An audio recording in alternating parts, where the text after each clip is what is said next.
Welcome to the Heart of Herbs Herbal School podcast, where we explore the fascinating world of herbal medicine and natural healing. I'm your host, Demetria Clark, and I'm thrilled to be your guide on this journey of discovery.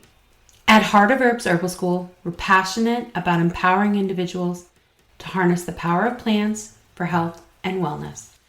Through our podcast, we'll dive into topics ranging from herbal materia medicas, clinical herbalism, sharing insights, interviews, tips, and wisdom to inspire and educate our listeners. Welcome to the Heart of Herbs Herbal School podcast, your go-to source for holistic health and wellness. I'm Demetria Clark, and today we're diving into a topic that really does affect so many of us, stress. We'll explore what stress is, how it impacts our bodies, and most importantly, how we can use nutrition and herbs to help manage it effectively. So let's get started. Okay, first things first, what exactly is stress? Well, stress is your body's natural response to perceived threats or challenges. When you encounter a stressor, whether it's physical, emotional, or psychological, your body releases a cascade of hormones, including cortisol and adrenaline, to help you respond to the situation. Cortisol and adrenaline are two key hormones that play crucial roles in the body's stress response. Adrenaline is often referred to as the fight or flight hormone. So some of us constantly live in this state of fight or flight.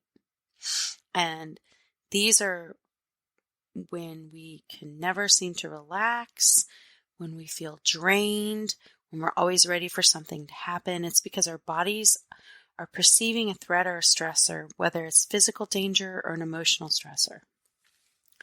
And when this occurs, the adrenal glands release adrenaline into the bloodstream. Adrenaline triggers a rapid increase in heart rate, blood pressure, and energy levels, preparing the body to respond quickly to the perceived threat. This response can help you either confront the danger head-on, fight, or flee from it, flight. Hence the term fight or flight response. And I only giggled because often it sounds like to myself whenever I say that, I'm saying like fight or fight, fight or fight. Maybe that's my stress stuff. I'm not running, I'm fighting or fighting. But so the reality is that adrenaline triggers these responses in our body. And these are really important. This is what, these reactions are what made us human beings today. Like, we're still able to survive. We've been around for so long because we are, reacting to what this hormone does to our body. Cortisol is another hormone released in response to stress, and it's often referred to as a stress hormone. Like adrenaline, cortisol is produced by the adrenal glands and involved in the body's response to stress. It helps regulate a wide range of processes in the body to include metabolism, immune function, and blood sugar levels. In times of stress, cortisol levels rise to provide the body with a quick source of energy by increasing glucose availability in the bloodstream. It also helps to dampen the body's inflammatory response to stress. While both adrenaline and cortisol play important roles in helping the body cope with acute stressors, chronic or prolonged stress can lead to dysregulation of these hormones, and they can have a negative effect on our health. So if you're someone who has excessive or prolonged levels of cortisol, it could be linked to a wide range of health problems to include immune suppression, weight gain, digestive issues, and cardiovascular problems. Understanding the roles of cortisol and adrenaline in stress responses can help us better manage stress and how it impacts our health. So, by adopting healthy strategies to coping with stress, such as relaxation techniques, exercise, mindfulness, we can help regulate our body's stress hormone levels and promote overall well-being. For me, I swim. Swimming is a great way for me to work out anything I'm going through, or stress, or, it's where I can have those conversations with myself that I can't get away from because I'm in the water. These stress hormones serve a vital purpose in the short term, and they help you to fight or flee from danger. However, when the stress becomes chronic or prolonged, it can wreak havoc on your health. Chronic stress has been linked to a host of negative effects, to include impaired immune function. So chronic stress can weaken immune systems, making us more susceptible to infections, illnesses, and autoimmune disorders. Stress hormones like cortisol can suppress immune responses. So this can really reduce our body's ability to fight off pathogens effectively. And this can result in more frequent illnesses and slower recovery times. Stress is also linked to digestive issues. So the gut and brain are closely connected through the gut-brain axis, and stress can disrupt this connection, leading to digestive problems, chronic stress, and it can chronically exacerbate. I always say that funny. I apologize.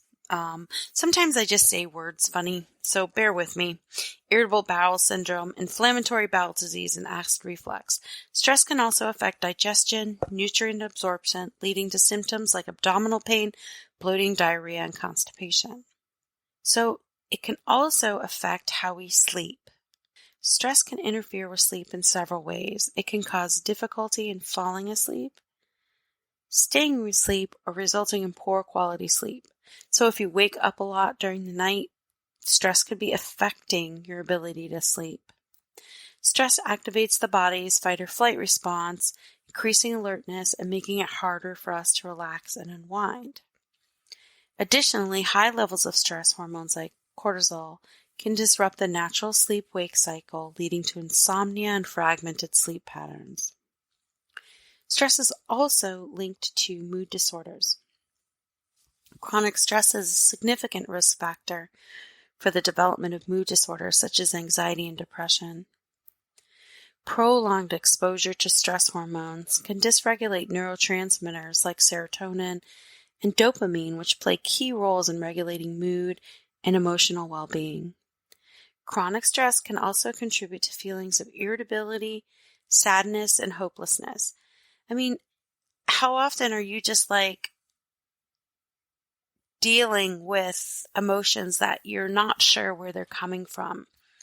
And I think if you take a step back and you go, oh, okay, I'm really, really stressed out about this. I'm really stressed out about money. I'm really stressed out about my relationship. Or there's something that's really stressing me out. That can actually be linked back to these feelings that we're having.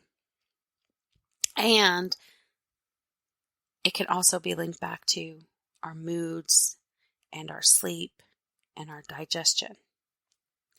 Stress can also have a profound impact on the cardiovascular system. It increases the risk of hypertension, which is high blood pressure, heart disease, and stroke. Chronic stress can lead to elevated levels of adrenaline and cortisol, which raise blood pressure and heart rate. So do you ever suffer from white coat syndrome, where you go into the doctor's office and your blood pressure is really, really high, and then they take it a few minutes later and it's normal? And you can almost feel that change in your body. You're like, oh my gosh, I know it's going to be high. I know it's going to be this. I know it's going to be that, because you can feel what's going on. And that is a really easy way to determine stress and its effect. So stress hormones can also promote inflammation and contribute to the buildup of plaque in the arteries, increasing the risk of atherosclerosis and cardiovascular events. But listen, don't stress out. There's plenty of natural strategies you can employ to help manage stress. So one of the most powerful tools in our arsenal is nutrition. Consuming a balanced diet rich in whole foods can help support our body's ability to cope with stress. Foods high in antioxidants such as berries and leafy greens can help combat the oxidative stress caused by chronic stress. What are some other good foods that you can eat to help combat stress? So let's start off with complex carbohydrates. So these are, your whole grains, rice, quinoa, oats, beans, lentils, starchy vegetables like sweet potatoes and squash that can help regulate serotonin levels in the brain. Serotonin is a neurotransmitter that promotes feelings of calmness and well-being. I love using squash and sweet potatoes and new ways. So I love doing sweet potatoes with roasted pumpkin seeds with some tahini drizzled on it. I think that's just so yummy tasting. I love making soups out of squash or curries using squash, ground up pureed squash as a base. You can use it in pasta sauces. I have some allergies, so I stay away from some of the beans, the legume families, because they can bother a health condition that I have. But I do like using, oats. I love oats. I love oats in teas. I love oats in oatmeals. I make my husband these oatmeal cookies that, they're made with very few ingredients and dried fruit, and he can just munch on them all day long. So I love using those kinds of things in our foods because I think it also, because we grow almost all of our food now. And so I think it really promotes a feeling of calmness and connection and well-being. But I also like the fact that we can bring these complex carbohydrates and just really keep it simple. Another one that can really help with stress is fatty fishes. So salmon, mackerel, and sardines are high in omega-3 fatty acids. I myself try to get everything as close to the source as possible. And these omega-3 fatty acids have been shown to reduce levels of cortisol and adrenaline and the stress hormones. So omega-3s have anti-inflammatory properties that can benefit the physical and mental health and well-being of our bodies. And you can get these from other sources than fatty fish, but fatty fish is really an easy way to get it. Leafy greens such as spinach and kale and Swiss chard are rich in magnesium and which is a mineral that plays a role in relaxation and stress reduction. I also like dandelion greens, collard greens, rainbow chard, radish greens, turnip greens. I just love eating all different kinds of greens in all different kinds of ways. One of my favorite recipes is using just all the different greens from the garden to make sag paneer, which is an Indian quote spinach dish. But I just use all of the greens that we have. And I only say quote spinach because I know in India they use all different kinds of greens and palak and sag paneer. So I just love doing them that way. You can do them in smoothies.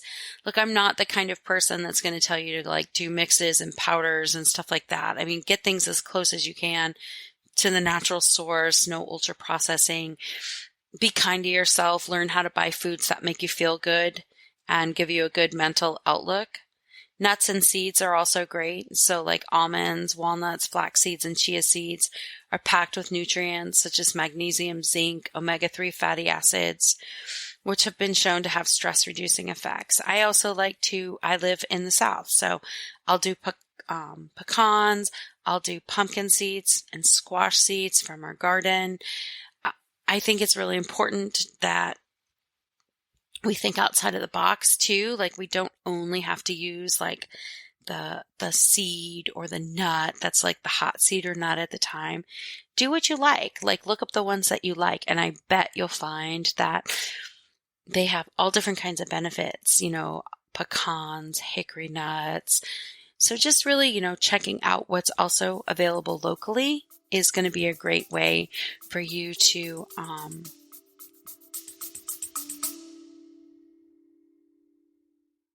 The Heart of Herbs Herbal School Podcast. Connect with the food that's in your environment. And additionally, the act of chewing nuts and seeds can promote relaxation by stimulating the release of serotonin in the brain. So the next one is one of my favorites, is berries. I love berries. Strawberries, blackberries, blueberries, huckleberries. I just love berries.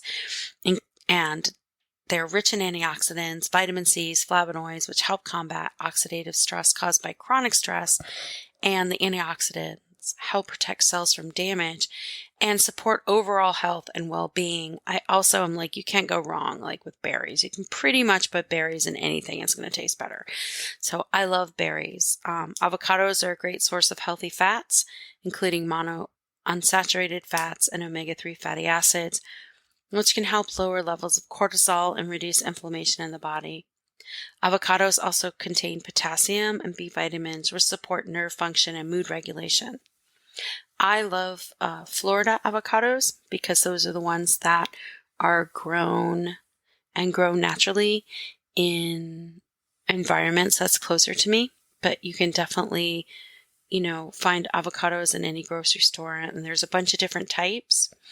So you could have fun exploring the different kinds of avocados.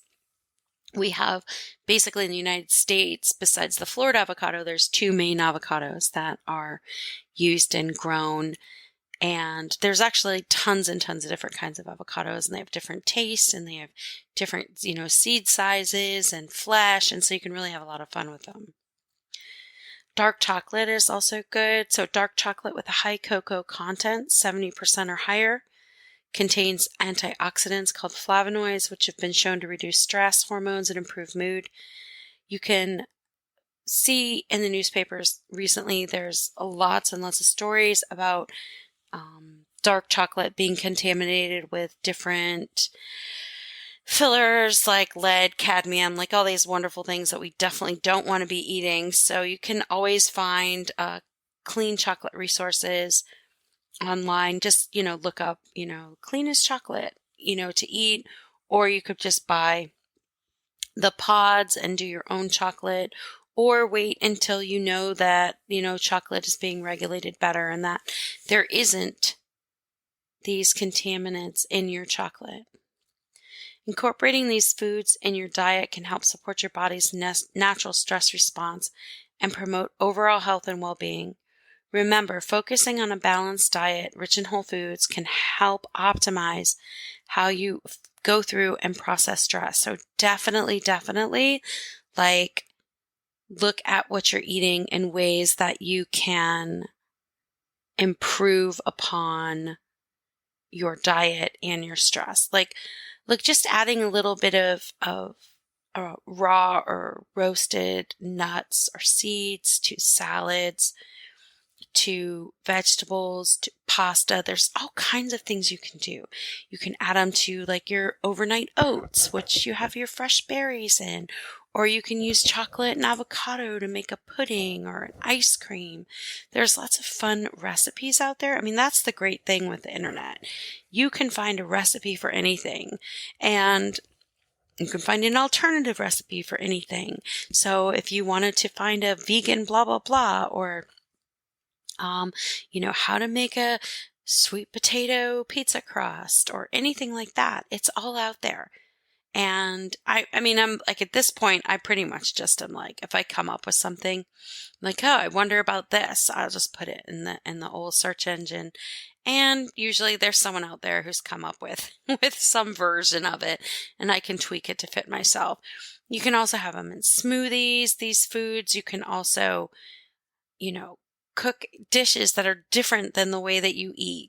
Try curries or try different kinds of pestos with your greens. I mean, really, really think about how can we have fun too. And things like that can also help reduce our stress. We can also use, some of these ingredients with marinades and salad dressings and just kind of bring ourselves into thinking about things a little bit differently. Now, this is the Heart of Herbs Herbal School podcast. So let's talk about some herbs that you can use to manage stress. And I like to use herbs for stress often in tea or tincture form. Lots of people do caplets and stuff. Just for me, that's the easiest way for me to do it. So for herbs, we have ashwagandha, and this is an adaptogenic herb, and you've probably been hearing about it everywhere. And it's really, really popular right now. And I remember the first time I mean, like when I first tried to look it up years and years ago, I mean, you couldn't find any information about it in the United States. So it's really its ability to help our bodies adapt to stress and promote a sense of calm has been really awakened in the United States. Like we are really like understanding more ways to use this herb, and it's really being added to lots of Western herbal materia medicas. But it has been prized in Ayurveda for a really long time to help our bodies adapt to stress. The next is Tulsi, holy basil, and it's revered in traditional Indian medicine for its stress-relieving properties and its ability to support mental clarity and focus. That is an herb that, like ashwagandha, has really been coming into popularity lately in the United States and worldwide. So you can definitely feel good about using this. It makes a great tea. They smell good. It's just fun. It's just fun to use. The next is Rhodelia rosea. It's an adaptogenic herb that helps increase the body's resistance to stress and fatigue. It makes it a valuable ally when things are tough, like when we are just flat out. We're stressed out. We have too many things going on. These herbs can really be helpful for that and really make a difference in our lives. So definitely, check that out. Then we have lemon balm, and this herb's great because this is great for kids too. Like I love using lemon balm with children. It's really safe. It smells good. It tastes good. It can really help when children are also having hard time processing stress. It's known for calming and nourishing the nervous system, making it an excellent choice for reducing stress and promoting relaxation. I love to add it to teas for flavor. I love to add it to teas for its action of being, a stress reducer. I know that if I'm going to be navigating like a lot during the day, like a lot of stressful stuff, like it'll just be coming at me. So I have like a lot of meetings, or if I'm meeting with like a Department of Health or something like that, I love starting my day off with a little bit of lemon balm, and I combine it with robois just to like help fortify me and really nourish my nervous system. Sometimes I'll even add like a little bit of nettles just to like give me that boost that I'm going to need throughout the day. And last but not least is chamomile, and this one's great to help soothe frazzled nerves. So if you're trying to go to sleep, I'm often like, hey, chamomile tea before bed is really great. You can try that, and that's a really simple one. But I think sometimes like 1 or 2 drops of a tincture at the beginning of the day can really help soothe our nerves and ease tension throughout the body, like with a little bit of lemon balm. If you're someone who chamomile like knocks you out, don't try that suggestion, right? And when I say 1 or 2 drops, I literally mean like a drop or 2 of tincture, just to like give you that little bit of a boost. You could maybe go up to up to 20 drops if it doesn't affect you and make you sleepy at all. But we're not trying to like make you go to sleep in the middle of the day or early in the morning. Just like help you ease some of that tension that's in your body. And of course, chamomile is also a great one before bed, unless you get up to pee a lot at night. It does often have that action for some people. So if, you're someone who, you've had a few kids and your bladder is active, or you're getting a little bit older, you could do chamomile a little bit earlier and let its diuretic action like kind of work for you before you like head to bed. Incorporating these herbs into your daily routine can help you better manage and improve your overall stress and sense of well-being. Whether you prefer them in teas, tinctures, or capsules, figure out the different ones that work for you and the different blends or formulas that work for you. Of course, you can buy formulas. You can buy formulated blends. You can work with an herbalist. You can try them one at a time. You can make your own tea, or you can even buy a tea that has some of these herbs in it. But it's best to just figure out, with someone what works best for you. I'm not saying that you have to necessarily hire an herbalist, but I definitely like to remind people that just because a product is out there and it's made, it doesn't mean it's necessarily the right one for you.